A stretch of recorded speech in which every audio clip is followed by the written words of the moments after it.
Ya Allah, Naimah rasa berdosa sangat kalau tak cakap pasal benda ni. Kita tahu situasi di Gaza, tapi kita juga mesti ambil tahu tentang Sudan. Di Sudan, konflik antara tentera Sudan dan kumpulan paramiliter RSF telah berlangsung sejak April 2023 lagi, membawa malapetaka kemanusiaan. Kebanyakan hospital diserang, kawasan kediaman dibom dan jutaan orang menjadi pelarian dalam negara sendiri. 13 juta orang.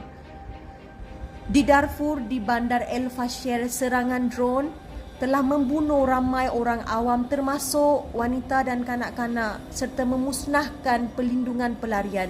Selain itu, wabak kolera juga merebak dengan sangat cepat. Sistem kesihatan semakin lumpuh dan ramai yang terdedah kepada kelaparan dan penyakit akibat perang. Kita tak boleh terus senyap hanya kerana Gaza mendapat liputan lebih di media.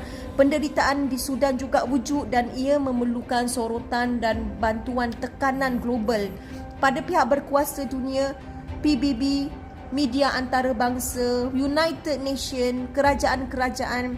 Letakkanlah Sudan dalam tajuk utama juga. Gencatan senjata mesti dituntut segera di Sudan. Buka laluan bantuan tanpa halangan. Jalankan penyiasatan antarabangsa terhadap jenayah perang di Sudan. Tanggungjawab global tidak boleh didiamkan. Kepada anda semua yang tonton video Naimah ni, tolong kongsi video ni, suarakan kepada rakan, keluarga, pemimpin politik. Jangan lupa Sudan.